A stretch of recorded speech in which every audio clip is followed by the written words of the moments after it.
welcome to episode 75 of A Gamer Looks at 40. I'm Bill Tucker. I love talking to people who've been around the video game block, who have been doing this retro gaming thing for as long as I've been alive and sometimes longer. And that's not necessarily the case with my guest here today, but he has definitely been around the block when it comes to the world of video games and collecting and writing and producing. He's done it all. So meet Brett Weiss. Brett and I first met at Classic Game Fest here in Austin, Texas last year.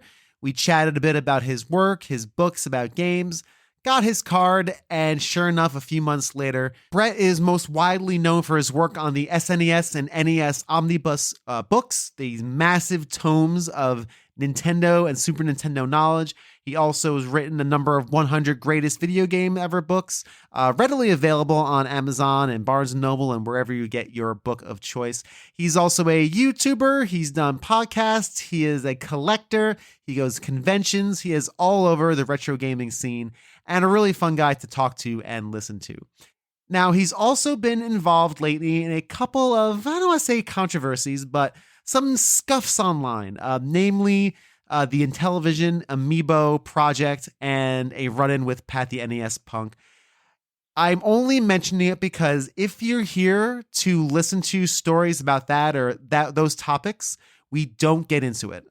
I did that purposely, because the Amiibo situation is he loves the Intellivision and it didn't work out. It's investments sometimes don't work out, and there's not much to really get into, and it's talked about very deeply in his own site, in his own words, so I encourage you to read about that.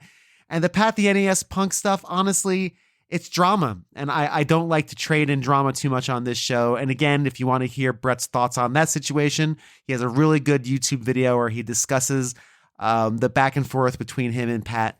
Again, I felt I wanted this conversation to really be focused on video games and retro games and his experiences with over 40 years enjoying this medium. So if you're here for that conversation, it's not here. Feel free to click off. There's a whole bunch of episodes to listen to. I got 74 more episodes you can enjoy.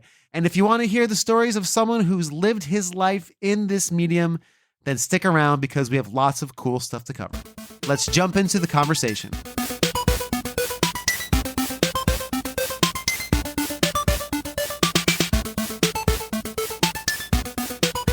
Brett, man, thank you so much for joining me today. Thank you so much for taking the time. I really appreciate it.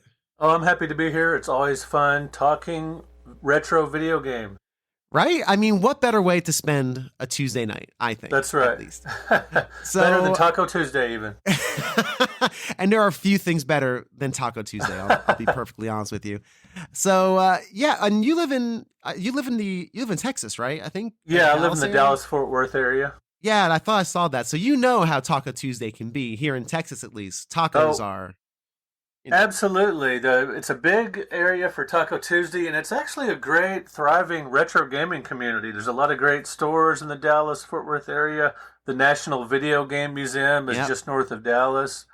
And, Retropalooza is here. The Game Chasers are here. There's a lot of conventions. Just smaller shows and just all kinds of stuff going on. Absolutely. I've been to National Video Game Museum. I actually covered them for Texas Highways magazine when they first opened. I did an article when they first opened, and then I had the guys on this show early last year. Yeah, oh, that's awesome. And if I recall correctly, Texas Highways pays pretty well for freelance articles. They do. I'm not going to lie. It was pretty... I was pretty stoked to get. I've had a couple articles in Texas Highways over the years. So that's awesome. Congrats. Thanks, man. Yeah, they were one of the higher... I used to... for over 20 years, I was a full-time freelance writer, and I remember them being one of the higher paying. So that's pretty cool. Yeah, and it's a good magazine. They're a great magazine. Their photography, obviously is what they're really known for. But it was cool. It was just one of those things. I've been writing in Austin for quite some time, and I met one of the editors there at an event, and we got chatting, and she's like, "Here, you pitch some ideas," and sure enough, I did, and National Video Game Museum is one she had, and she gave to me. She's like, "I think you would be good for this because I know you like." Oh, that's awesome! I'm telling you, yes. Schmoozing pays off. Listen, yeah, it really does. If anyone learns anything from our conversation, it's schmoozing really does pay off sometimes. It really Well, it does. absolutely does. The 2006, I went to the San Diego Comic Con. Mhm. That was the first and only time I've ever been to San Diego Comic Con, and that was actually where my first book arose from. A chance chat with the an editor with McFarlane Publishing. But maybe I'm getting a little bit of ahead of myself. It's fine. No, no problem. Yeah, no, that we were definitely going to talk about your writing and and also some of your journalistic work as a freelancer. I did a little bit of homework. I'm not gonna lie. I try to be prepared when I had these conversations. But Cool. again, Brett, I really appreciate you coming on. So basically, like we talked about before I hit the record button, I would love to just chat with you about your long-standing history with games. You've been playing games nearly your entire life. You have a really good series on your YouTube channel, your retro series, which is really fun, where you talk a lot about these stories. So, at the risk of making you rehash things, I figured we kind of just first talk about some of your origins with games, your first experience. From what I saw on one of your videos, you first started with Pong, like Atari Pong, as a home console at least.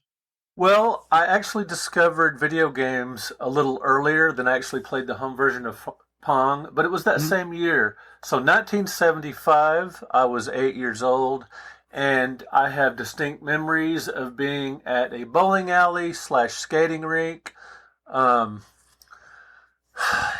and playing Midway's Gunfight, which is just, which was unauthorized for release on the 2600 as Outlaw. Just two stick figures shooting at each other with very few graphical, embellishments beyond that. But it was a great, fun two-player game. And Pong in that same arcade. Those are my earliest memories of playing actual video games. And that was in an arcade, within, those kind of amusement centers. And later that same year, my family went to my cousin's house in McGregor, Texas, which is outside of Waco. And we went there after Christmas. And I was becoming a video game fan at that point because I'd played them, like I said, in the arcades and stuff. And my cousin said, "Hey, come check out what I got for Christmas in my bedroom." So me and my brother, who was 5 years older than me, went back there to check it out. And I could not believe what I was seeing. He had Pong running on his TV set in his bedroom. First of all, I didn't know you could play video games outside of an arcade or an amusement place or a Sure. Yeah. store. I didn't know you could play video games in a house. I thought you had to leave your house to play video games because I wasn't familiar. At this point, the Fairchild Channel F hadn't come out. It was the next year. 2600 was in 77. I was not familiar with the Magnavox Odyssey from 1972. I never saw a commercial for that I recall. None of my friends had that. So for me, video games were something outside of the home. And when I saw my friend had Atari's Pong, which did release in 75, when I saw that he had the home version, the arcade version came out in 72, but it was 75 when the home version came out, and I could not believe what I was seeing. And we spent the weekend with my cousin and his sister, who was also my cousin, of course, and we played. Sure. Yeah, and they had been playing it for a few days because it was a few days after Christmas. But my brother and I got obsessed, and we loved that so much. And we already had some practice in the arcades. By the Right. time we left, we could soundly beat my cousins. Oh wow. And I cannot tell you how magical that moment was just to Sure. see a video game in a house. I thought, my goodness. And just the fact that he had a TV set in his bedroom was very unusual in Sure. 1975. Most homes Absolutely. Mhm. just had one TV, and it was in the living room or the common room or the family room, whatever you want Right. to call it. So yeah, it was wild. That's cool. That's a really cool story. And it was an Atari Pong machine. So it was even before the interchangeable cartridges, I'm assuming. Yeah. It was the year Right. before the Fairchild Channel F with the interchangeable, ROM on the cartridges and all that, and uh, it Yeah. just yeah. So that really made an impression on me. And you have to understand, my cousin, they weren't well. For me, something like this was like the stuff of kings, the stuff of wealthy Sure. people, and Yeah. Yeah, and but they lived in a small house and didn't have a ton, but their mom was kind of indulgent. She was divorced and got them a Pong and and they also had a TV in their bedroom. Two Sure. things that my young mind was just very impressed with. Because you're also a collector. You have Oh yeah. an extensive collection. Do you have a version of that console, of that Pong console in your I collection actually somewhere? do not. I've got several Pong Wow. clones, Okay. and but just for whatever reason, an Atari Pong of that model, the price has never been right. I'm also Mhm. very maybe some people would say cheap, some people would say frugal. I say smart. Sure. And just Thrifty. wasn't, Thrifty. yeah, one hasn't fallen into my lap at the right price, Fair. but at Yeah. some point it would be nice to have that. But I've certainly, I see it here and there at retro gaming shows, and I've played it, from time to time. I have friends that are collectors, so I have played it since then, and so I see it around, but I don't actually have one. But I do have the APF clone, and I've got some other Pong clones, some of the Odyssey consoles Mhm. that came out after the Magnavox Odyssey, some of those dedicated Pong. So I do have several different Pong games, just not that Atari one I played back then. Yeah, I'm just curious because if you did have it, what a cool memento of that first touch point, right? But Yeah, now that you mention it, prices are crazy. Yeah, prices are crazy though. I mean, it's hard to get a hold of these things these days. I should get a boxed one just for posterity's sake. Yeah, that's what I first thing I was thought was like, I wonder if he at least not the original, of course, it wasn't yours, but just that one. Now that you Um, mention it, I really should. I'm not trying to make you spend money. That's not. Right. But so very cool. So Atari Pong was your first touch point. Obviously you got into the hobby. What was the first console you owned yourself? Well, that's not a super long story. I could make it short and say Okay. 1982 ColecoVision. But hey, Okay. what happened to those five? What happened? What happened in those 7 years in between? Why did I not have a console before then? Right. Well, here's the deal. So the next year, 1976, the Fairchild Channel F came out with interchangeable cartridges and all that. Well, that was something my best friend next door to me had, and another good friend of mine a mile down the road had. So my two of my very best friends in the world each had a Fairchild Channel F, so I could play their systems. So I didn't necessarily feel like I had to get one Sure. because I played them plenty at my friend's house. I was always going over there, very cool. And then the next year, 1977, when the Atari 2600 came out, several of my friends at school got them, and I would ride my bike over to their house. And unfortunately, the Atari 2600 was $250, and cartridges were between about $30 and $46. I distinctly remember seeing some marked $45.99, Hmm. and that was just way too expensive. Christmas presents at our house topped out at $100 and were stated as so.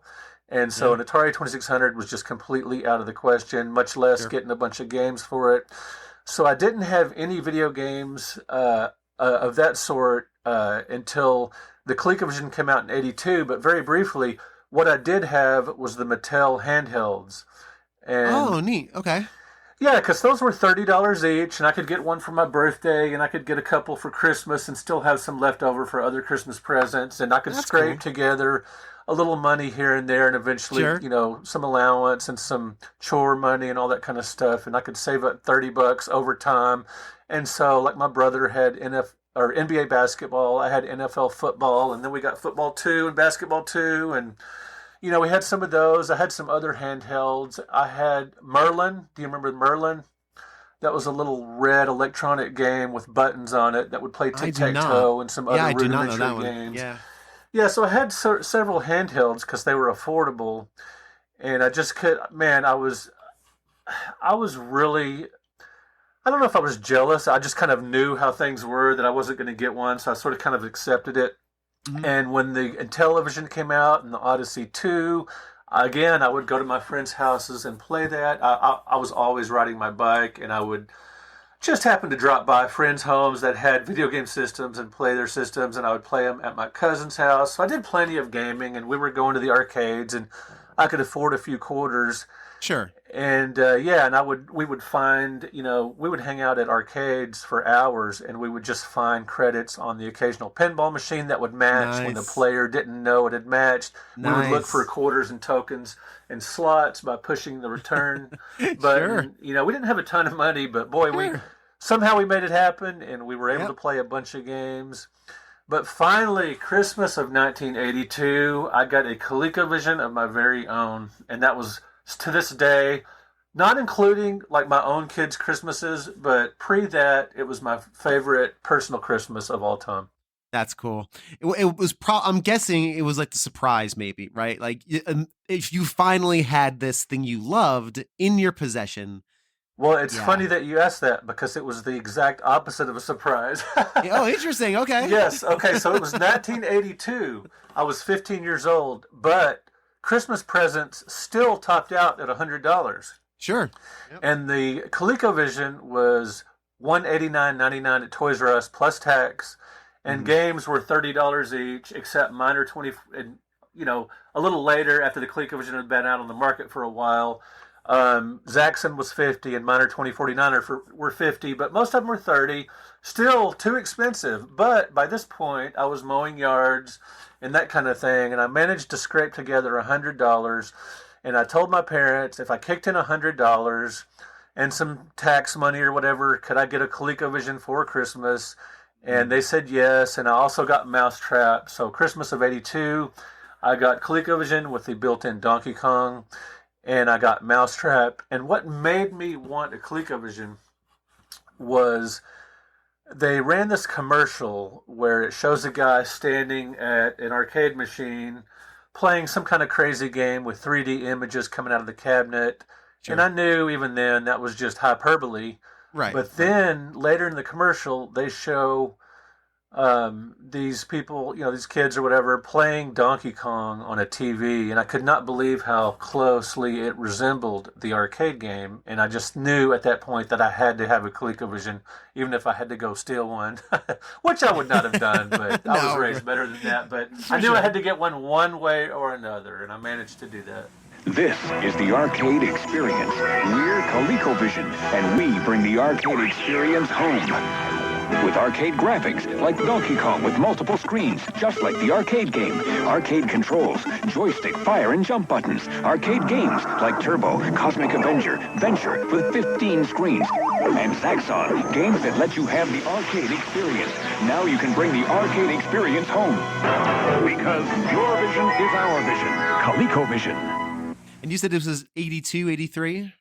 Yeah, it was Christmas. So the ColecoVision came out in August of '82, and that's when that was around the time I was seeing the commercials. Pretty hyped system, and I was just blown away by Donkey Kong because my brother and I had played that in the arcades when it first came out in '81, and it was the first arcade video game that truly had cartoon style graphics, with a nice animation and the storyline, and it had 4 different screens, which was unusual at the time, and it was just phenomenal. And just the fact that they could emulate it so well at home, even though it only had 3 of the 4 screens, even though it was missing, the cutscenes, it still looked a lot like Nintendo's arcade game. And it was no longer good enough to go to my friend's house or my cousin's house to play Intellivision, Odyssey 2, and Atari 2600 and Fairchild. I had to have a ColecoVision, so I was super excited when I got mine. But man, those months leading up to Christmas were agonizing. I guess that's worse, right? Knowing something is coming and not being able to have it, or just being the surprise. I'm curious which is which, but I do. Since you were, of that age, probably a teenager during that era. That's also the era of the video game crash. Oh wow! How do you think? How did that hit you of that time? Because obviously you were very into games and you were playing. You had your ColecoVision. What was it like during that kind of dark 3-year period between ColecoVision, which never really came back after that, and then of course Nintendo and everything that happened going forward? Well, as Dickens once wrote, it was the best of times and it was the worst of times. Fair, yeah. Truly incredible. Yeah. So, let's see. So in the spring of '83. Before the crash really took hold and before the deeply discounted games, it just so happens that my friend at school sold me his Atari 2600 and 10 games for $10, which was incredibly cheap at that time. What? That's insanity. It Oh my was gosh. amazing. But at that time, spring of 83, high Yeah. school, it was considered kind of lame to be playing Atari 2600 because at that point, the ColecoVision was the cool system at my school, and the Atari 5200 had come out, and even in the Intellivision was considered sort of, kind of almost cool because it had better graphics than the 2600 or whatever. But the ColecoVision was really considered cool, and this guy, he had no use for his 2600 anymore. And he definitely could have gone to a pawn shop and got a lot more for it, but for whatever reason, he just wanted to get rid of it. He brought the box up to school, and I lugged it around from class to class. Finally, have my own 2600 with 10 games. And so that was basically when I started collecting the 2600. Well, later that year, I turned 16 that summer, and I got a job 2 days after my 16th birthday. So what did this mean? This meant I had money and transportation. Yep. And suddenly I start seeing ads in newspapers. Back then, kids read newspapers back then. They read the comics and they looked for ads for cool video games and things like that. And they read, other stuff too. I actually read the news and entertainment and all that stuff. And so I would religiously look through the newspaper at video game ads, whether I could afford them or not. But once I had a job, suddenly here I am with money and transportation to go to the mall, to Toys R Us, Circus World, and all these different places, KB Toys. Well, suddenly I saw this ad in the newspaper where Atari 2600 games were marked down between $9.99 and $14.99. And these were some common titles, some very well-known arcade ports and some other games. And I thought, well, that's pretty darn cool. That's really cheap, but didn't really give it a whole lot of other thought other than maybe picking up a few. Well, then I started noticing when I would go to KB Toys, Toys R Us, Walmart, and other places, they started having these large bins filled with games marked down as low as $4.99. And that was really shocking to see. It never occurred to me that that was a problem. That was just great because I could buy a ton of games. And at this point, I was working at a barbecue restaurant. I started off making $3.35 an hour because that was the minimum wage back in 1983. Yeah. Yep. And after about 6 months, I got promoted to be a supervisor because I was a very hard worker and I really liked my job. And they made me a supervisor. And so here I am at 16 years old, and I was making $5.50 an hour with my raise, and I was telling 20, 30, and 40-somethings what to do, which you can imagine how well that went over from a 16-year-old. I'm sure. Yikes. I'm sure. Really... Some of them didn't like it too well, but hey, I was the boss, so whatever. That's it. Anyway, yeah. So I was making good money for the time. And these games were marked down to $4.99. And we're talking anything from first-party games that everybody's heard of and down to these third-party games that were just bizarre and from these strange companies. Then I suddenly started seeing them for $2.99 and then as low as 99 cents. These massive, bins of games for dirt cheap. And I was picking up every ColecoVision game I could find that I didn't already own. Sure. Yeah, so in the mid to late 80s, I amassed around 80-something ColecoVision games, box manuals, buying them brand new, and just super excited to be able to amass this great collection. And of course, I'm starting to pick up, I got an Intellivision and a garage sale, and I was buying games at garage sales. But in, late 83 and into 84, when I'm buying all these cheap games, I wasn't really super aware of the industry at large. I was just, a teenager running around. I liked girls. I liked cars. I liked video games. Sure. I liked rock and roll. I was going to concerts. It didn't really occur to me to think too much about the industry. I just knew there was a lot of games I could get for... Oh, sorry. I don't know. It's okay. It's fine. Okay. I could get a boatload of games for so cheap because up until that point... It was really impossible to build a video game collection on the cheap. Right. Occasionally, you might find some stuff at garage sales, but even then, it was going to be, a few dollars per game. And at pawn shops, they would have them for a few dollars per game. You could not, like today, even with the skyrocketing retro market, you can still buy an Atari 2600 games, an Atari 2600 console, and some common games for fairly cheap. You can still retro game pretty cheap. You can buy. Sure. There are a variety of ways you can retro game on the cheap, but back then you really couldn't because you needed the hardware, you needed the games, and you really couldn't amass a big collection until the crash, unless you just got lucky somehow. Sure. Yeah, so I started building this big collection of games, but then 84, probably late 84, the writing was on the wall. I had noticed earlier that, video game magazines were disappearing, which was really a bummer to me because I loved video game magazines. I would go up now, if you went to 7-Eleven and read magazines, they would tell you, son, this ain't no library and kick you out. But Safeway, grocery stores, they didn't care. You could stand there all day and read their magazines and nobody cared. And nice. it was fun. I would read, like Electronic Games Magazine, Joystick Magazine, Electronic Fun with Computers and Games, all these great magazines that came out before Nintendo Power, before the crash. I would read them. I would occasionally buy one, but when I could afford it or whatever, but I would read all these magazines. The magazines disappeared. The ColecoVision, I got heard through the grapevine that late 84 that the console was going to be discontinued, which was a heartbreaker, and the 5200 was discontinued. The 2600 in television limped on. INTV acquired the rights to the Intellivision, and Atari limped on. And so it went from just this incredible time of buying a bunch of games for cheap and being able to amass this huge collection. And at the time, I had no idea that anybody else was building gaming collections. I didn't discover that till the 90s with the advent of the fanzines and the digital press and all that. Yep. Yeah, and so it was a great time, and then it crashed, and I could, in 85, you could see it because it was gone. The stores, there really weren't video games in stores much anymore. The stuff that they had started discounting, had started, really disappearing from stores, which really helped Nintendo because by the time they came along, there was room on store shelves again. For video games. So anyway, it was a very interesting time, and it hit me at the perfect age. Yeah, and it sounds like it was very opportunistic for you, which is good, right? Because you had like you said, you were young and you had a good amount of disposable income, and you could follow this passion, right?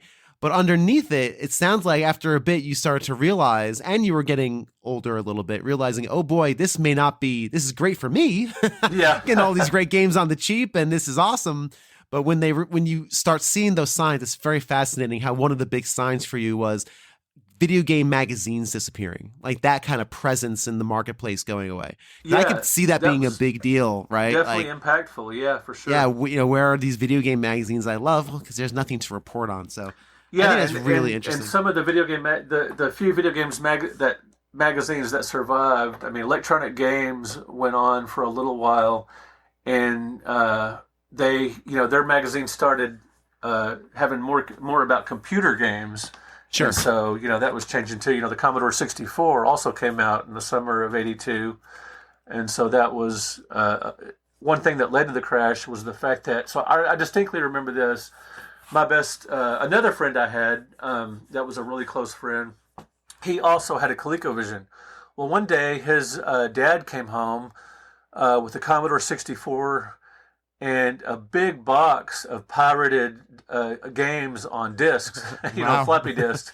Okay. And suddenly, we're acquiring ColecoVision games here and there when we could. And here suddenly is this massive collection of arcade ports and adventure games and all this other stuff. Suddenly here's this massive collection. Boom, all at once. And so that really cool. That kind of thing really helped lead to the console crash in North America. But cool. It was an interesting time, that's for sure. It was definitely interesting. I can definitely imagine. When of course the industry rebounded, when Nintendo showed up, were you a Nintendo person or a Sega person when those battle lines were being drawn? That's a great question. I never had a Master System, at least when it came out. I didn't have one then. Of course, in the 90s when I was just collecting like a crazy person, I acquired one. But I didn't have a Master System right away. And when the NES first came out in '85, of course, it was test marketed in New York and everything. And then when it released nationwide in '86, I was definitely aware of it. But I didn't feel the need to rush out and get one right away because I was still keeping plenty busy with, my tons of games I'd acquired during the crash. And I still had back in my, let's see, this was '86 and I was 19. And I was still living at home. My parents were super chill, easy to deal with, and I was still trying to figure out what I wanted to do. I was going back to college and doing different things. That was in my plans, and I just wasn't 100% sure my direction. So I was still living at home, trying to figure things out. And back in my bedroom, I still had a ColecoVision and television, 2600, Odyssey 2 hooked up, and all this stuff. Sure. And I figured I had plenty of video games. I enjoyed them. I don't need an NES, maybe someday I'd get one or whatever. I didn't. But bizarrely, in that Christmas of 1987, for whatever reason, my brother, he bought me an NES for Christmas that year in '87. Mm-hmm. And it came with Super Mario Brothers Duck Hunt and the gun, the zapper. And I was completely shocked. A brother getting a parent level gift for me was just... Right. It was cool. It was amazing. That's adult level stuff right there. Absolutely. Yeah, it was really cool. He had, we're old, he's in his 20s and I'm 19, and he just sprang that on me. And talk about, you said maybe I was surprised with the ColecoVision. I wasn't, but I was absolutely, completely surprised with the NES. That cool. blew my mind. And I thought, well, cool. This is awesome. I'll check this out. And up until that point, I had never played Super Mario Brothers before. I had heard of it, sort of vaguely, but I had never really played. The NES didn't really become super, super popular until '88 and '89. In '87, I was aware, but I had never played Super Mario Brothers before. And sitting down to play that I hadn't experienced anything like that mind blowing. And since that Donkey Kong commercial, and since playing Pong in my cousin's bedroom, wow, that was incredible. Playing Super Mario Brothers, I mean, holy cow! And what was the most impressive about it to me, beyond the secrets and surprises, beyond the just the scope of the gameplay and the graphics and everything, was the controls. Just the fact that you had such freedom of movement for your character, and that the controller worked so well. Because every controller before the NES had some issue. Like the 2600 joystick was a little stiff. The ColecoVision joystick was kind of stubby. The Intellivision, I had the control disc. The Odyssey 2 was kind of boxy. Whatever. None of the controllers before the NES, they all had some issue or another. Even though I liked them and even though I loved those games, the controllers weren't ideal. But playing the NES for the first time in that smaller controller that just fit perfectly in your hand, and the very logical, very rational D-pad, that was just a great idea. It came from the Game & Watch. That's where that was, as you probably know. But that just seemed so logical and just such a perfect controller. And, the pause button right there on the controller, and just everything about it. I love the NES. And suddenly, I'm a huge Nintendo fan, and I start collecting for that system. And I've got a picture of me getting Rygar for Christmas in '88. Cool. Yeah, Good so game. I found that not long ago. Yeah, great game. Different from the arcade with some adventure elements and stuff. For sure. Yeah, and I got Contra and Castlevania. Over the next couple of years, Legend of Zelda, Metroid, all the heavy hitters I heard were great. I got Trojan, and which is a laughable title, but it was actually a pretty good game. And Mega Man, just all these, and I would just, hear through the grapevine, because at that point, the magazine industry was dead, and those first few NES, the first couple of years of the NES in the US at least, you really couldn't read reviews of video games. With very rare exceptions. There was a newsletter that was published by a store, I believe it was in California. They had like a little newsletter, and that was really the only contemporary review of Super Mario Brothers back in the day. Legend of Zelda, you basically looked at the box, talked to your friends, rented it or whatever, and that's how you knew it was any good. It's funny to think about. Just imagine today if a new console came out and all these AAA titles of the most popular IPs on the planet, and there are nowhere for reviews of these games. So that's a wild thought, isn't it? That's a wild thought. It was such a different world. The world of the 1980s are as alien to today as like maybe the 20s or 30s are to people in the 80s. I mean, it was, you know what? That's a really good comparison. Absolutely. I think that's 100% accurate for sure. Right. So different.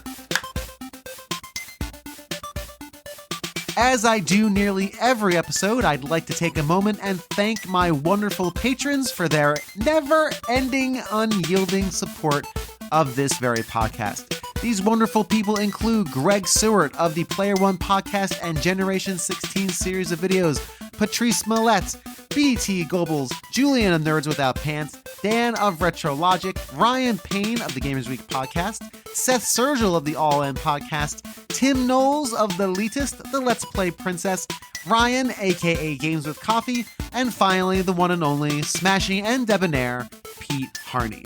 If you would like to join these wonderful human beings, go and check out my Patreon at patreon.com/agamerlooksat4040. Take a look at the tiers, and if something appeals to your sense of charity and goodwill, please, by all means, sign up today.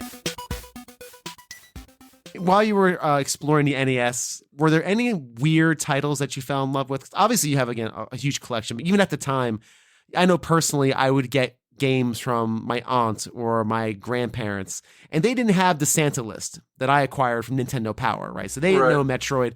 So they would sometimes go off the reservation and find just weird things because Billy likes games, and I'm in Bradley's, and here's a game. It's $15. Why would I spend $50 on, on Final Fantasy when I can spend $15 on Journey to Silius or these random games, sometimes good, sometimes not so good. Do you have any stories of that where you got some random game that you weren't expecting and turned out to be something you really dug? Well, at this point, I had a pretty decent idea of the games that were actually good, and so I had I bought some pretty mainstream titles. I also liked the arcade ports, like Donkey Kong and Mario Brothers and Donkey Kong 3 and all those.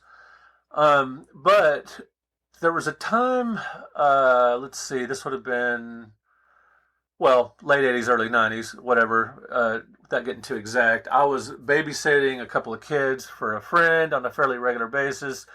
And this boy, he liked to rent NES games. And he always wanted movie-based titles. And as you can imagine, those weren't very good. No, not really. And so we'd end up playing things like Platoon and stuff like that. And I tried to convince him that you should really get some that are known for being good video games, not ones that are based on movies. But boy, you couldn't convince him. And man, as kids did back in the day, they would just play it, no matter if the game was good or bad. He would just play the heck out of them, whether he knew what he was doing or not. And so so there's some of that, but as far as my own collection goes, because you were also of the age.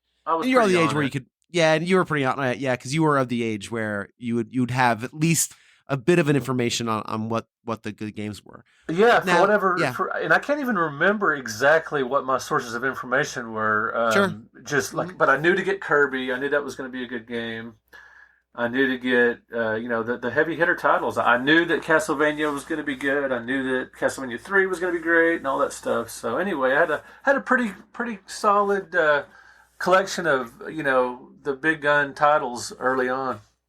Yeah, that's pretty cool. So moving kind of forward, obviously in your fandom, your fandom has grown and grown. But at this point too, I believe you're also starting to also write for different video game magazines and different publications. Because you did mention you were a freelance writer, and from what I've read in your bios and stuff, it sounds like you've been writing for quite some time, along with playing. How did you get started in the journalistic side of games? Okay, so in the 90s, I actually tried my hand at some fiction writing, and I had some limited to success in small press magazines. And I've collected those stories in a little self-published book called The Arcade and Other Strange Tales. But that kind of fizzled out. And in 1997, my brother-in-law, see, I grew up loving books. I loved reading. My mom would take me to used bookstores, and I read the heck out of reference books for whatever reasons, but also like Wow. novels and magazines and everything else. I know we had an encyclopedia set, and I would read that. I would read the dictionary. I'd read Guinness Book of World Records, and so I That's write cool. video game reference books. So I guess it kind of makes sense. But yeah, I grew up reading and all that kind of stuff, and admiring people like Rod Serling and H.G. Wells and Stephen King and whatnot. And I in 1997, my brother-in-law actually emailed me in the early days of me having email. He emailed me a sort of a want ad for something called the All Game Guide, and they were looking for people to catalog, describe, review games for the Commodore 64, ColecoVision, Atari 2600, Atari 8-bit, and on and on and on, and television, Odyssey 2. And I was like, seriously? They're going to pay Wow. money for me to do this? Because in the late 90s, retro gaming was very underground. I mean, you Oh, yeah. played what was new, and you played maybe what you were nostalgic for, but you didn't.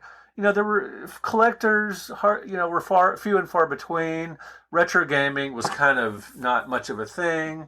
There was definitely, a community, but it was very small.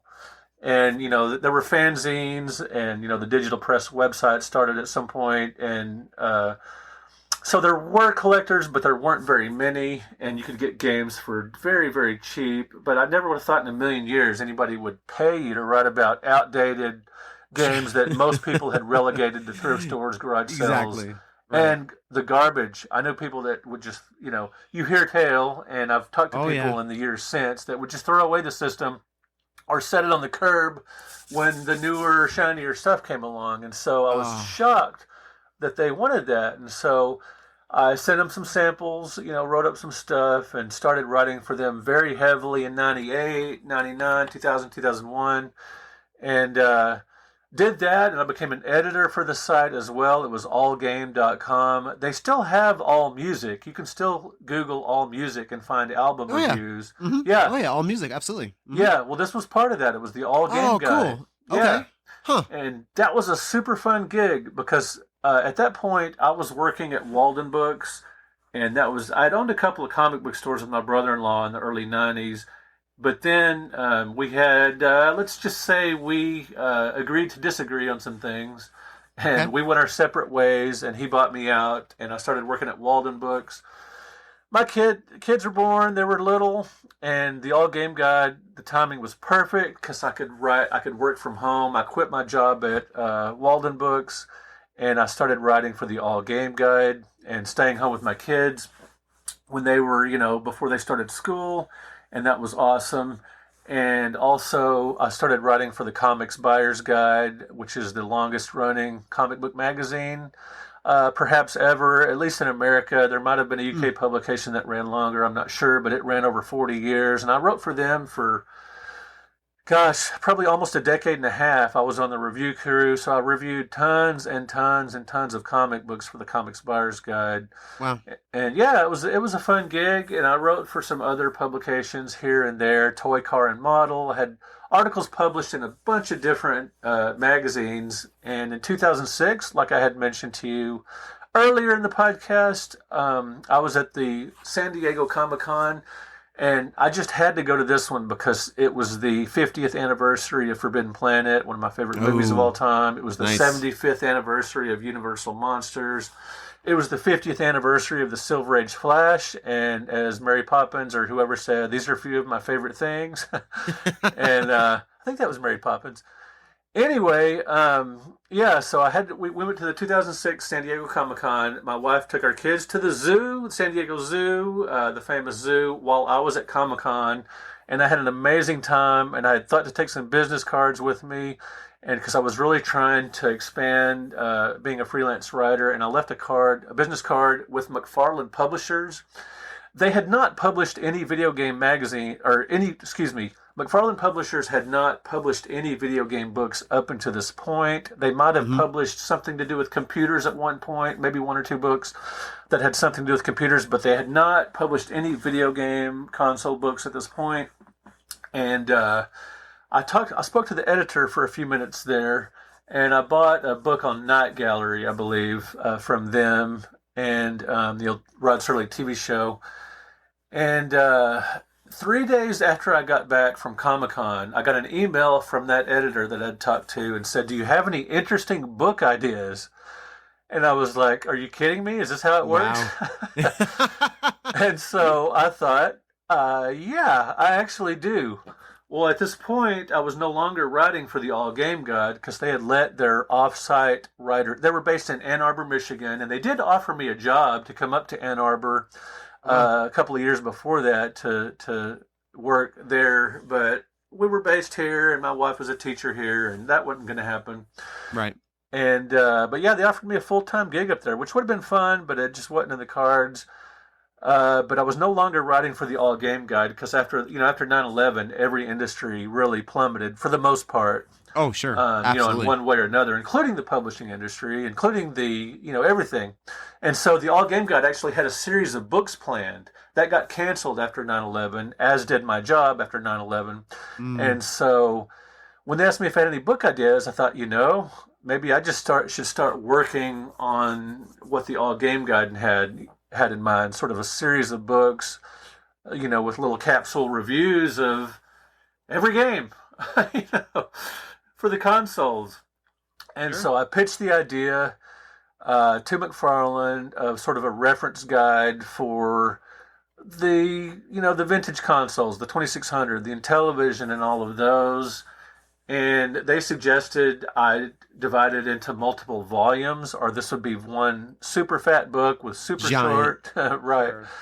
And so that was where my classic home video games book series was born. The first volume, 1972 through 1984, covers that amazing few years pre-NES, and I did write-ups for every, pre-NES console, ColecoVision, even the Bally Astrocade, the Arcadia 2001. By this time, I had built up a massive collection, and I had some friends that were collectors, and so yeah, I started working feverishly on this book. I was super excited, and at this point, I was actually working for my friend's garage door business. I was just answering phones during the day. Well, that left most of the day, because I was just dispatching, that left most of the day to write. So I was able to write from home. So I was able to work on these books, and that became the Classic Home Video Game series. The first one was published in 2007. And then the NES Master System 7800 one came out in 2009. And then the third volume of Classic Home Video Games covering the Genesis, Neo Geo, and TurboGrafx came out a couple of years after that, and that's the Classic Home Video Game series. So yeah, that's how the books got started.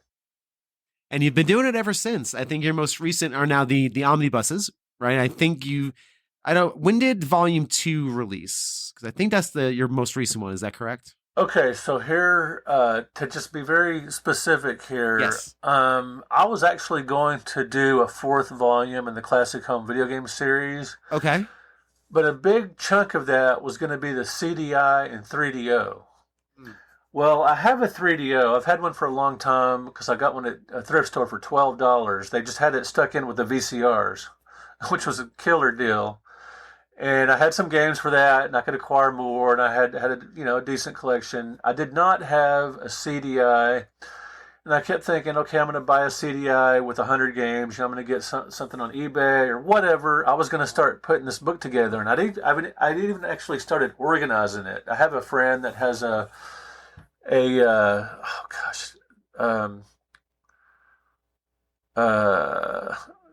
there's a super obscure console that has Laserdisc games, and I can't think of it off the top of my head. Anyway, I had mapped out Volume 4 of the Classic Home Video Game series, but I saw where the market was going. I saw that retro gaming books were getting bigger, more colorful, and I did not want to invest all that time and money into more 3DO games and CDI collection, and I'd heard the CDI was dreadful anyway. And it just didn't make much sense to do a 4th Classic Home Video Game books series. It would have been cool. It would have been kind of fun to work on, and a lot of people really wanted me to continue that series. But instead, I went full on Super Nintendo. Now, the Super Nintendo was going to anchor the fourth volume of the Classic Home video game series because it came out in '91, and that was going to be the next. It was going to have the book was going to have the Jaguar and some other consoles of the '90s, pre PlayStation, pre N64, post Genesis. That time period. Right. And I even started working on it, but it occurred to me to go full on Super Nintendo because that's the system everybody's most interested in, and I wanted to go bigger, better, and I had written a book called The 100 Greatest Console Video Games, 1977 to 1987. Yep. And that was by Schiffer Publishing, and I contacted Schiffer about my idea about this massive Super Nintendo hardcover book, and threw some titles around. Leonard Herman, the author of Phoenix and ABC to the VCS, suggested Omnibus, and that's a title I had also thought of. So I pitched the idea to Schiffer, and they suggested I put it into 2 volumes. So that's the SNES Omnibus A through M and the SNES Omnibus Volume 2 N through Z. I followed that up with the NES version of the Omnibus books. So I've got a Volume 1 and Volume 2 of the NES Omnibus. Right. And my plan was to then go on to the Genesis and do a 2 or 3 volume Genesis Omnibus set, maybe 3 volumes with a CD and 32X or whatever. But Sega has been going after Bitmap Books and another publisher of Sega books and shutting those projects down. So I've got to see what my options. Interesting. Yeah.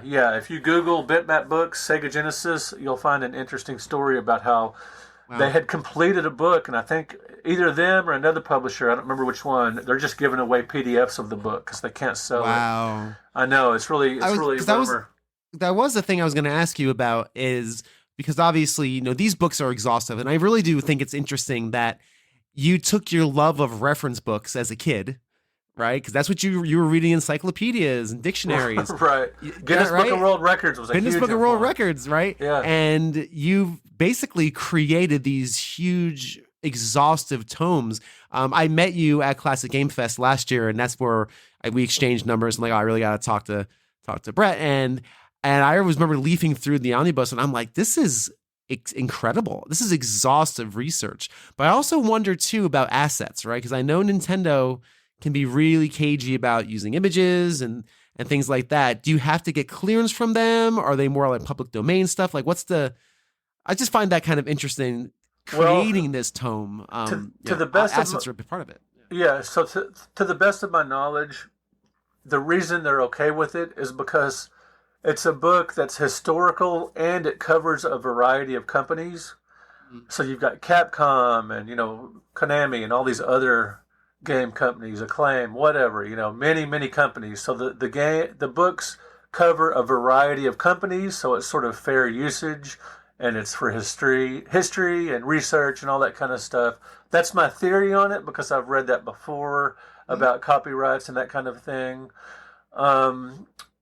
So, and my publisher, they were confident that it would be fine. So that's my best guess. I love that. I love the fact publisher says it's good. You're like, you figure it out. Right. I'll write the stuff. You figure out the legalities. I'm good with that for sure. Yeah. Apparently, there's been no issue, and you can. Great. Excellent. You can because it's and I'm very happy that Nintendo is wise enough. I mean, I think these books help promote their product. When they're coming out with an NES Mini and a Super NES Mini. People are going to be excited about these, and I'm not saying I'm the reason those consoles are popular. I'm just saying. Of course, the more the better. The more Nintendo's classic IPs are out there, the better for them, and they can monopolize on them. And I think it's also they're just really fascinating looks into not only the classics we all know have been well documented, but the little obscure ones because it covers everything. Yeah. I mean, it's exhaustive, and it's fascinating to go through and look and leaf through it. All of a sudden I stumble across in the SNES omnibus. James Bond Jr. I haven't thought about SNES James Bond Jr. in 15, 20 years. Right. But there it is. And there's a good few paragraphs on it. It's not just a 1-sentence blurb or a 5-sentence blurb. It was looked into, and there's a story. I love the stories too. You draw from a lot of different people, I'm sure, in your orbit, again, YouTubers and bloggers and other writers to fill out a lot of these stories that are in here as well. Yeah, it's funny. So people tell me all the time that their favorite part of my omnibus books are or what I call insider insights. Mm-hmm. And those are stories like culture, nostalgic stories, what things were like at the time growing up gaming, collecting, playing games all night with a sibling, these great, rivalries. A parent got a specific game for a kid. There's all these great nostalgic stories throughout these books. And people tell me all the time they're the favorite parts of the book. So the parts of the books that I didn't even write are their favorite parts. Sure. But I take that as a great compliment because I curated these stories, I edited these stories, and my aim was to capture not just the gameplay and some critiques and that kind of thing, but I wanted to capture the culture, the history, and what it was like, growing up with this stuff. What was it like, on a Friday night, going with the family to the local mom and pop rental store and renting games, like John Hancock. The immortal John Hancock wrote a great story, a couple of them for different games. About when he was a kid and they would go out and rent games on a Friday night. What was that like, and that kind of stuff. I really wanted to capture the culture in addition to just the relatively, more mundane, just write-ups. This game, you jump on this, you go here, it has 30 levels, whatever, that kind of thing. Right. So I wanted a lot of color and flavor with these books beyond, just reviews and write-ups and that kind of thing. Yeah, and that's certainly what I think attracted me to them too, because that's what I do on the show. That's the whole point. That's the whole point of this podcast, is collecting stories and hearts and getting to the heart and soul of games as opposed to nuts and bolts. So that was definitely one of the things when I saw that I was like, ooh, that's cool. That vibes with kind of my mindset as far as like this show goes and the way I think we can look at video games. I think video games, like any other art form, affects people and are part of people's lives and make positive impacts. And I don't think those are talked enough about. So that's cool that you always incorporated that in your work. Yeah, there's a culture surrounding this stuff. And in addition to that, I wanted to give other content creators a platform, like a sort of an upscale platform. These big deluxe hardcover books. I wanted them to have a nice platform, and these books do appear in bookstores. Like I was at Books A Million just a few months ago, in Austin, Books A Million, and I ran across volumes, two copies of the NES Omnibus Volume 1, in Books A Million. So that's cool. It's awesome. And every bookstore in the country ordered 100 Greatest Console Video Games, 77 to 87. Every Barnes & Noble, I should say, in the U.S., ordered 3 copies of that, and then ordered more when they sold out. So that was exciting. That's great. But yeah, here and there I see my books in stores, and I know a lot of people in the industry, whether they're, like you said, YouTubers, bloggers, other authors, people that have written books, and I wanted them to have a voice in my books. I wanted them to be able to get their name out there, to be published, because for me it's fun. And I've got a lot of irons in the fire. I don't live and die by my video game books. They're fun. They're really important to me.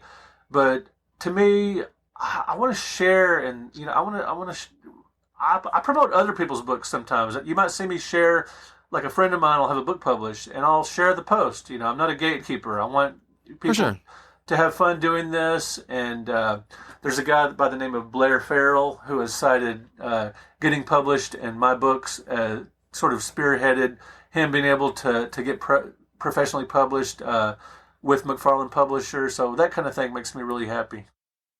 And Blair's been on this show, and I met him through games my mom found, and I have a chat with Blair quite a bit on different podcasts and shows. Super great nice guy. Love him. He's been on this show a couple times, chatting games. He's another one of those guys that, man, does he know about games? Wow, does he have a knowledge base? Boy, oh boy. Yeah, he's very knowledgeable, but he's also humble and seems like a really nice guy. Blair's a great guy. I like him a lot, and I've worked with him quite a bit over the years. It was funny because when I was flipping through the omnibus, I saw he had written one of your blurbs. I'm like, I know Blair. This is just perfect. I know these people. This is great. I just want to also maybe bring it to community, because obviously, as we were just discussing, you want to make sure other creators have a forum. You want them to have the opportunity to be in a book that's sold at Barnes and Noble across the country. But you also attend but you also attend a lot of conventions, and you've been at, I would say, maybe hundreds, based on probably your experience and your experience and career in games. What about the community keeps bringing you back? What about it? Yeah. It just so happens this year marks the 20th anniversary of my first video game convention. Oh, cool. I went to Classic Gaming Expo in Las Vegas in 2003, and that's one of the earlier shows. Portland beat them to the punch. There was a Portland show in the mid to late 90s, and then Classic Gaming Expo started sometime around as World of Atari, 98 or 99, I don't remember which. But anyway, 2003, Classic Gaming Expo, incredible show. I'll never forget that.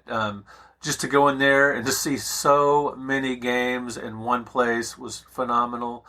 And I've been going ever since, either as, just a fan, and then later a vendor, and then the last, however many years, a guest, and that's amazingly fun. These show promoters are amazing. I could never do what they do. Hosting these mega shows, it's very stressful. There's a million things to coordinate, and they just do an amazing job. There are so many things to enjoy about conventions. Obviously, it's fun to look around the vendor's room, find bargains, add to your collection, and all that kind of stuff. But man, the friendships I've made has just been awesome. Some of the coolest, nicest, and most intelligent people that I've known or I've met through gaming. Whether they're techno wizards or other authors, or just really sharp, or just really nice, or really fun to hang out with.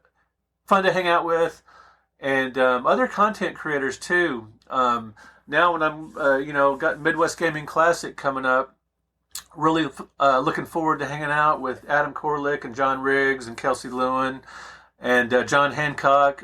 Always look forward to seeing them in Portland and other shows, and just fans as well. It's just awesome having this space where you can talk about, people come up and talk about. I always tell people, even if you're not in the market for a book, come up to my table and let's talk retro gaming, because it's always a good time. And it's just a fun, really positive experience. I just love it. And one of the big things I've noticed too, in some of the conventions I've attended, and even just doing this show, is that retro gaming isn't just nostalgia. Younger people are starting to gravitate to this stuff as well, right? Which speaks, I think, to the timelessness of the games, and how the games of the Nintendo, Super Nintendo, and even earlier still resonate. And because I'll go to Classic Game Fest every year here in Austin, and it's not just people, my age or your age. There's people from every, 20-year-olds. There's kids running around. My son, he's 6. He loves going to these things just That's to awesome. Play old games, and he doesn't even know what he's doing. He's 6. Right. He's claimed the fame right now as he beat Donkey Kong Country. Oh, on the Switch with save states, yeah. Copious save states, but hey, he's 6. Numerous lives. And his big thing now, every time I talk to him, what are you playing right now? He's like, I want to play Mario Lost Levels. Oh, cool. Because it's the one I told him, I'm like, well, it's a really hard game. Right, That's a hard one. But now he's got that in his mind. He's like, I want to play, I want to beat Lost Levels. He got through the first couple of levels, I think. Right. Which, hey, better than a lot of people. So. Too hard for Americans. Yeah, see, I told him that today. He's like, why is it called Lost Levels? I had to explain to him Mario 2 and the whole thing. Doki Doki Panic and all that stuff. Doki Doki, yeah. Right. So what I love about it personally, I'm just curious if this is your experience as well, is that it's really bridging generations. And I don't think it's something that's going to die off with people who are older, and to use a blunt term, but it's something I think that's going to sustain. And absolutely, because I think younger generations are really into it as well, which is really cool. It definitely brings fathers and sons together, mothers and daughters, and vice versa. It's amazing. I see entire families showing up at these conventions, and each parent has their different interests. You know, the mom might want some, go check out the anime stuff. The dad might want to relive his youth with the Atari or the NES or Genesis or whatever. The kids might want to go play just something newer, or they might check out the older stuff. Just the other day, I was at the local arcade, not too far from my house, and there were these two kids on an NES Mini playing two-player alternating Donkey Kong Jr., and they were just having a blast. Wow. And I thought that was so freaking cool. These kids were probably 10 or 11 or 12 or something, and just having a great time. And I thought that was so freaking cool. And the pick-up-and-play nature of the older stuff is very inviting for gamers of all skill sets. I think that's big. And, man, the gaming con, to get back to your gaming cons question, it's kind of hard to put a finger on it. But just the vibe of it, it kind of reminds me of like a rock festival or something, the vibe you get from those. Sure. Yeah. They're just fun. And each game convention has a different vibe to it. Have you been to the Houston Arcade Expo? I've not, no. Man, that's a party. And from Austin, not that far of a drive. Yep, not 3 hours. Completely different kind of convention than Classic Game Fest. But man, just as fun. And...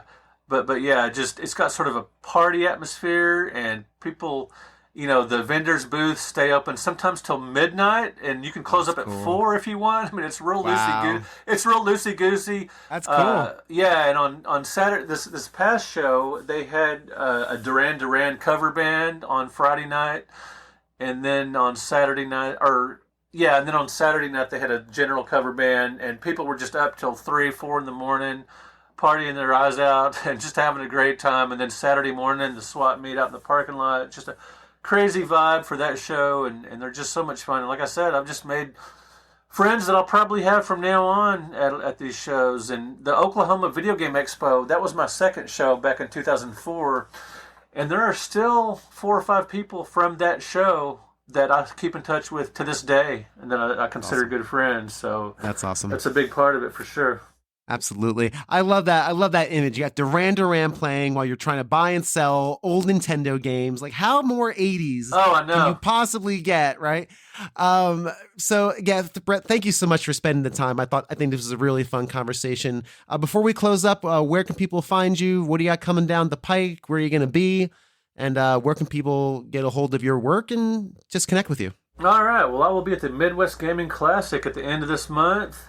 And you can find me at brettweisswords.com, BrettWeiss words.com. You can find me under Brett Weiss on YouTube. New subs are always appreciated.